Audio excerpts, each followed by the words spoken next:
माइया बहन लोगों का दिया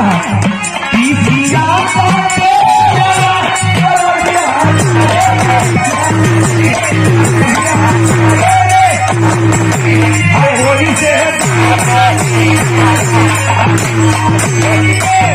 गा रहा हूं मैं और आपको भी लक्ष्मी आ रही है। इस रिश्ते को क्या समझा जाए कि मैं भी कमा रहा हूँ, आप भी कमा रही हैं, हम कमा रहे हैं, खा रहे हैं।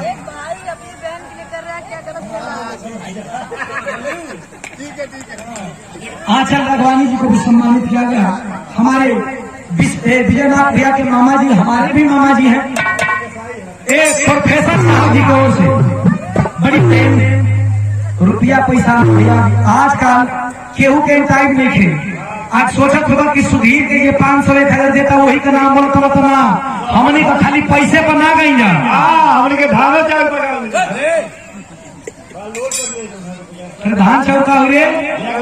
बेच देंगे हमारा बिके छपा हमारा कहे तो मतलब कि हम खाली पैसे पर नहीं मानो सम्मान पर आए थे। लेकिन देखा पैसा देख के पैसा आएगा, बाढ़ देख के बाढ़ आएगा, पानी देख के पानी आएगा। बाढ़ भी है कि जब गई तो हम गए जब बुलावल गई बाढ़ गीत नदिया बोले के बीच का बात बा कैसे नदिया कहे अरे मोरा भैया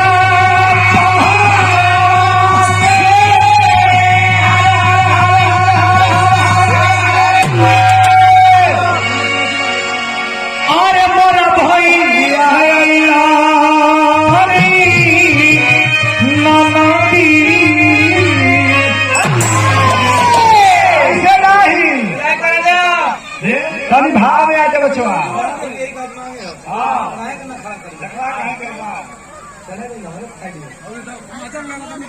दुनिया देखा तो तबियत पूरा मरत है नरिया का मरत है प्रकार मिलता है।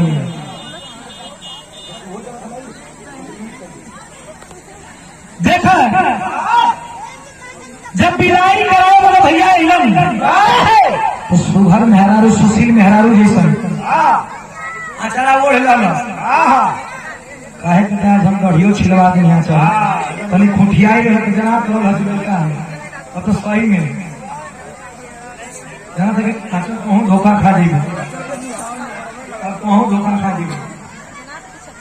वही में सटा लिया हमके अपने यहाँ फिर धोखा हो जाएगा। क्या है यहाँ चल के छोटकी बहन है कार्य अरे हम सुधीर वाला नहीं रहे अगर वो खड़े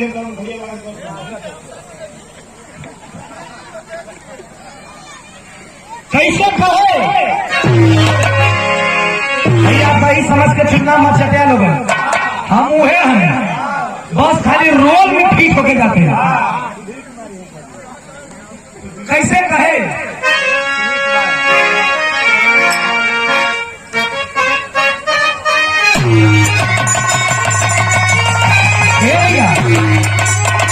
बिरहा जैसा कहवा लोगन कैसन हुई लेकिन आज का तन केहू के बुरा न लगे। अच्छा भैया तनकी सा का करवाई राती का दुकानदारी हो तनकी सा वेशभूषा बनेली पर घर चला दुकान रतिये के चलेला रतिये के दुकान चलेला हो आप जैसन देश वैसन भेष जैसन आदमी को मूवमेंट होला वैसन करे के चाहिए। का करवा यही पता कि सब 2 पैसा आ जाता तो आदमी कह देवेला अल्लाह धोतिया खोल के पहन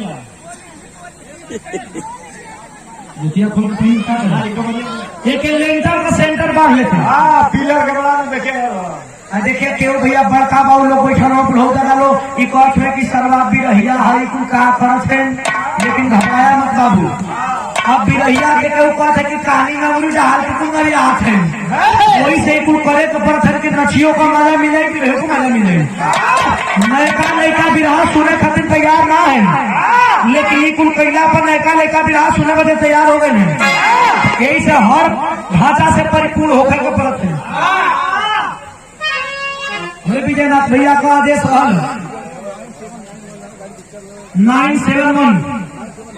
9791 गाड़ी बीच में किसी की है प्लीज हटा लीजिए थोड़ा आने जाने में दिक्कत है। देख कैसे कहे हो भौनी हाँ चलो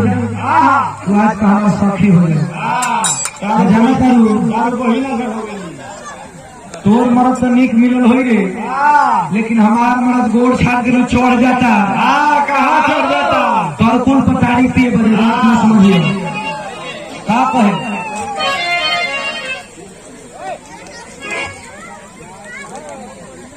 अराय साहब सिंह कहे किस्सा की माता बहनों का गीत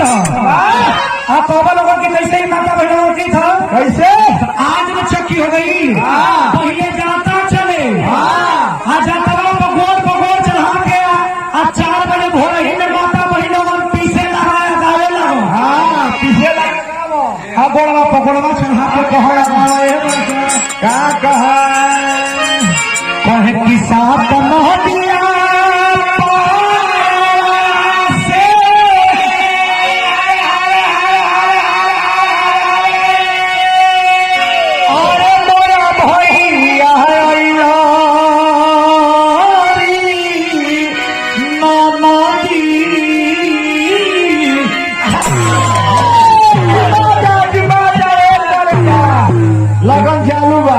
केहू दुखित नहीं के ना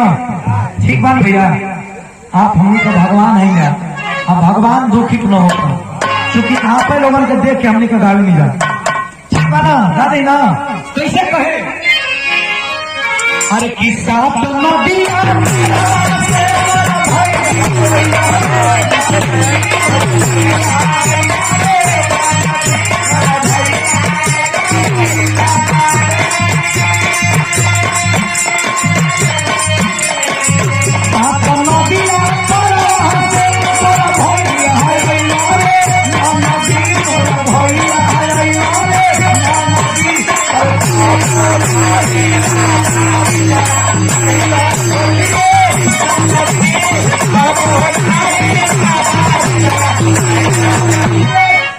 अच्छा तो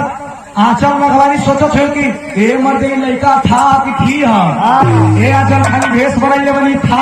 थी ना ये से कहो भरना में मत पड़ी हो एक लाइन और कहे का ठेकेदार साहब एक लाइन और कहे अरे तीसरिया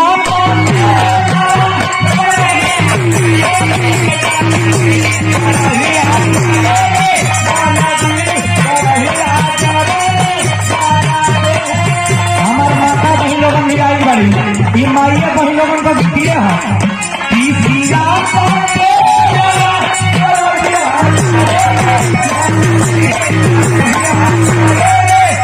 होली से